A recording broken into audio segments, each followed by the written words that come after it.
Assalamualaikum warahmatullahi wabarakatuh. Ketemu lagi di segmen Tausiah Cinta.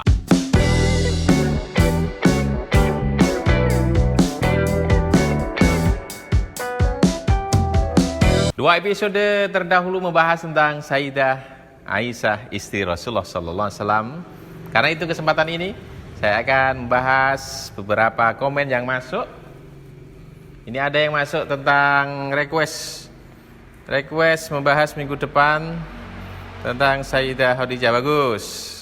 Kemudian ada juga yang bertanya, lebih mulia mana Sayyidah Aisyah dengan Ibu Khadijah. Baik, pertama harus saya sampaikan bahwa semua istri Rasulullah kita sebut sebagai ummahatul mukminin, ibu bagi orang beriman. Karena itu tidak pantas atau tidak sopan bagi kita untuk membandingkan lebih mulia mana satu dengan istri Nabi yang lain. Lebih baik bagi kita sebagai umat Nabi Muhammad SAW mengetahui kelebihan dari ummahatul mukminin. Karena itu kesempatan ini kita akan bahas tentang kemuliaan Sayyidah Khadijah Al-Kubra. Dari sisi nasab atau silsilah, Ibu Khadijah ini ketemu dengan kakek Nabi yang keempat, yaitu Qusay bin Kilab. Jadi ini keturunan yang luar biasa, yang mulia. Bahkan beliau di masyarakat Mekah terkenal dengan julukan At-Thahirah, orang yang sangat suci, yang menjaga kemuliaannya. Karena itu beliau ini seorang bangsawan yang kaya raya dan terhormat.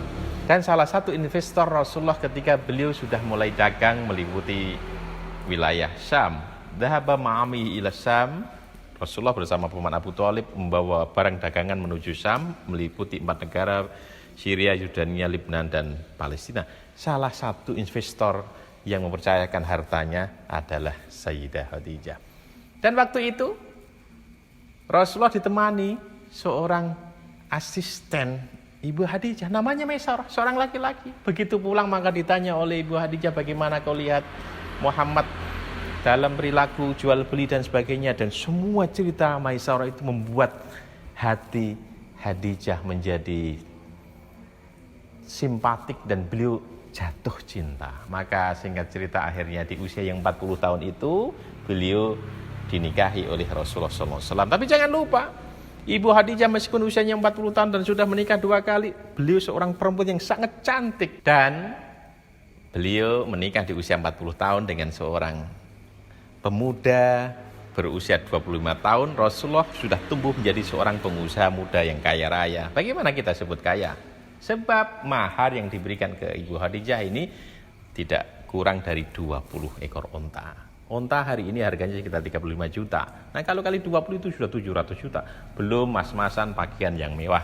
Jadi baiknya kalau mau melamar seorang gadis, siapkan 20 ekor onta. Nah kalau hari ini namanya Toyota. Maka begitu sudah menikah dengan Rasulullah SAW, seluruh harta kekayaan beliau berikan kepada Rasulullah, terutama ketika sudah Rasulullah diangkat menjadi seorang nabi. Mendekati usia 40 tahun, Rasulullah, Sayyidah Khadijah sering ditinggal. Karena Rasulullah sering menyendiri di satu gunung namanya Jabal Nur. Di sana di atas gunung itu ada gua namanya Gua Hira. Sampai akhirnya Rasulullah menerima wahyu yang pertama. Jibril datang dalam bentuk yang asli. Maka pulang dari gunung itu Rasulullah pulang kembali ke rumah dalam suasana yang takut menggigil. Karena itu begitu mau masuk rumah, teriak-teriak sama istrinya, ya miluni. Begitu lihat di depan pintu, Ibu Khadijah tersenyum dan separuh ketakutan Rasulullah hilang. Begitu sudah diselimuti dan dikatakan, wallahi innallaha la yuhzika abada. Jangan takut wahai suamiku, sungguhnya Allah tidak akan menyanyiakanmu, tidak akan mengisarkanmu. Karena engkau ini seorang yang baik, suka menyambung silaturahmi, suka menolong orang dan menghormati atau memuliakan tamu. Lihatlah, itulah sikap seorang istri yang ditampilkan oleh Ibu Khadijah ketika suaminya pulang dalam kondisi takut. Spontan rasa takutnya hilang dengan wajahnya yang menenangkan, dengan kata-katanya yang menenteramkan. Setelah suasana hati dan psikologi Rasulullah sudah mulai tenang, Ibu Khadijah pergi kepada paman beliau namanya Waraqah bin Naufal. Ini salah satu ahli kitab yang ngerti tanda-tanda Nabi akhir zaman. Dan apa kata paman Waraqah bin Naufal ini? alladzi ja'a ila Musa, itu adalah malaikat yang datang kepada Nabi Musa. Maka semakin yakin Ibu Khadijah mengatakan kepada suaminya bahwa yang datang itu adalah malaikat menyampaikan wahyu yang pertama. Sejak Rasulullah diangkat menjadi seorang nabi dan rasul, perjuangan beliau semakin berat. Puncaknya adalah ketika umat Islam yang jumlahnya masih sedikit ini diboikot. Mereka tinggal di satu lembah namanya Syi'bu Abu Talib. Bukan hanya waktu sehari, 2 hari, seminggu atau beberapa bulan, tapi 3 tahun. Istilah hari ini namanya lockdown. Istilah yang tepat sebetulnya karantina wilayah. Tidak boleh melakukan transaksi bisnis, tidak boleh melakukan pernikahan dengan Bani Hashim, sehingga kondisi sangat berat. Maka seluruh harta Ibu Khadijah yang jumlahnya miliaran itu dihabiskan untuk suplai logistik seluruh umat Islam generasi pertama. Kita juga bisa melihat kemuliaan Ibu Khadijah bahkan ketika beliau sudah meninggal. Meskipun kita tahu sebetulnya, ini perlu kita luruskan di sejarah, Rasulullah itu menjalani rumah tangga monogami, hanya dengan satu istri 28 tahun, hanya dengan Ibu Khadijah, tidak punya istri lain. Bahkan ketika Nabi sudah ditinggalkan oleh Ibu Khadijah, baru tahun ketiga menikah. Salah satunya Sayyidah Aisyah mengatakan, tidak pernah saya cemburu kepada perempuan kecuali Khadijah. Bahkan dia sudah meninggal sebelum Rasulullah menikahiku. Kenapa? Karena selalu saja Rasulullah menyebut-nyebut namanya, memuji-memujinya. Bahkan diriwayatkan ketika Ibu Khadijah sudah sangat cemburu, dia mengatakan, ya Rasulullah, dikiranya engkau memiliki domba dan di sana ada kebun yang masih hijau, dan di satu ada yang tandus, kau bawa kemana dombamu? Maka Rasulullah dengan tersenyum mengatakan, tentu aku bawa dombaku ke kebun yang masih hijau. Maka Aisyah mengatakan, bukankah Allah telah menggantikan seorang yang sudah tua itu dengan perempuan yang lebih baik?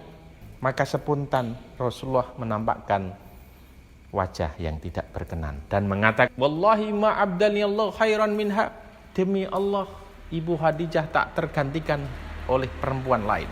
Itu respon spontan Rasulullah karena tidak berkenan istri beliau yang sudah meninggal dibanding-bandingkan oleh istri beliau yang masih muda. Tetapi tidak hanya sebatas itu, kalau hanya mengatakan Khadijah tak tergantikan, maka istri beliau Aisyah akan sakit hati. Beliau menyertakan 4 alasan kenapa keberadaan Khadijah tak tergantikan. Yang pertama, amanat bi itkafarinian nas. Khadijah beriman kepadaku ketika semua orang kafir. Dan kita tahu ketika Rasulullah diangkat menjadi seorang Nabi Rasul, perempuan pertama atau bahkan manusia pertama yang beriman tidak lain adalah Ibu Khadijah Al-Kubra. Alasan yang kedua, sodaqatni idh kadzaban nas. Khadijah juga membenarkanku ketika manusia yang lain mendustakanku. Alasan yang ketiga, wawasadni bimaliha idh haramin nas, dan dia membantuku dengan hartanya ketika yang lain mengharamkan hartanya untukku. Dan yang keempat, razaqani Allah azza wa jalla waladaha idh haramani auladan nis. Allah menganugerahkan kepadaku lewat Ibu Khadijah anak-anak keturunan yang tidak diberikan oleh perempuan yang lain. Dari Ibu Khadijah Rasulullah dianugerahi 4 putri dan 2 putra, Said Qasim, Said Abdullah, Zainab, Ruqayyah, Ummul Kulsum, dan Sayyidah Fatimah Az-Zahra. Kemuliaan yang tidak didapatkan oleh istri beliau yang lain adalah Ibu Khadijah mendapatkan salam langsung dari Allah. Begitu Rasulullah pulang, beliau itu tidak pernah lupa, selalu menyambut beliau dan menyiapkan makanan. Tetapi hari itu Rasulullah melihat istri beliau yang sangat disayangi Khadijah ini sudah bergetar tubuhnya, karena itu mengatakan, jangan kau siapkan makanan dan minuman untukku, duduk saja. Tetapi Ibu Khadijah tidak mau dan tetap menyiapkan makanan dan minuman. Saat itulah malaikat Jibril turun dan mengatakan, ya Rasulullah, hadhihi Khadijah. Wahai Rasulullah, inilah Khadijah. Fa idza hiya atatka faqra 'alaiha salamu min rabbiha wa minni. Maka ketika nanti dia datang, maka jangan lupa sampaikan salam dari Tuhannya dan juga salam dariku. Wa basyirha bi baitin minal jannah. Sampaikan kegembiraan kepadanya, telah disiapkan rumah di surga yang terbuat dari emas. Di sana tidak ada kebisingan, tidak ada rasa capek.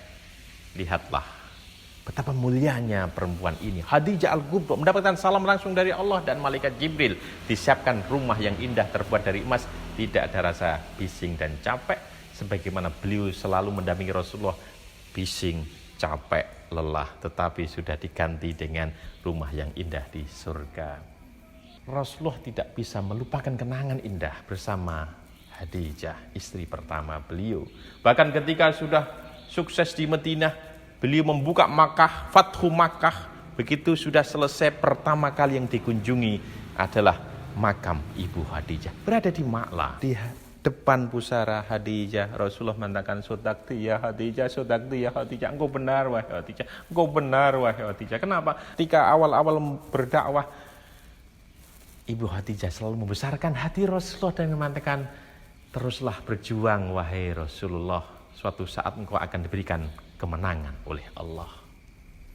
Maka Rasulullah mengatakan, sodakti ya Khadijah, sodakti ya Khadijah. Peristiwa yang sangat membuat hati kita haru adalah di hari-hari terakhir ketika Rasulullah mendampingi Ibu Khadijah menjemput ajal. Rasulullah di kamar itu melihat Khadijah sudah sangat lemas di usia 65 tahun. Kemudian beliau dengan suara terbata-bata mengatakan, ya Rasulullah, jika engkau berkenan ketika ajal menjemputku, berikanlah ridha yang engkau pakai ketika menerima wahyu. Aku tidak bisa membayangkan betapa berat nanti aku berada di alam kubur. Maka Rasulullah mengatakan, ya Khadijah istriku yang saya sayangi, seluruh pakaian dan seluruh pakaian orang Mekah ini darimu. Kenapa engkau minta hanya satu kain ridha untuk menemanimu di kubur? Mintalah yang lain, niscaya aku akan berikan. Dan maka berikutnya Ibu Khadijah mengatakan, ya Rasulullah, sebentar lagi ajal tiba. Dan saya tahu perjuanganmu masih berat. Sekiranya engkau harus berdakwah menyeberangi sungai dan tidak kau dapatkan jembatan, maka tolong gali kembali kuburku dan susunlah tulang-tulangku untuk kau jadikan jembatan. Betapa besar pengorbanan Ibu Khadijah. Maka tidak salah ketika beliau dikatakan satu di antara 4 perempuan terbaik di surga. Afdalu nisa'i ahli jannah Khadijah binti Khuwailid. Karena begitu besar pengorbanan dan kontribusi Ibu Khadijah, terutama dalam mendampingi Rasulullah berdakwah di tahun-tahun pertama, seluruh hartanya dihabiskan untuk perjuangan Islam. Maka beberapa guru-guru besar kita mengatakan, siapa yang di rumahnya ada yang bernama Khadijah, maka insya Allah rumahnya akan diberkahi. Dan bersyukur di rumah saya ada Khadijah. Untuk episode berikutnya silakan tulis di kolom komentar, dan jangan lupa supaya channel ini bermanfaat, silakan subscribe. Terima kasih. Assalamualaikum warahmatullahi wabarakatuh.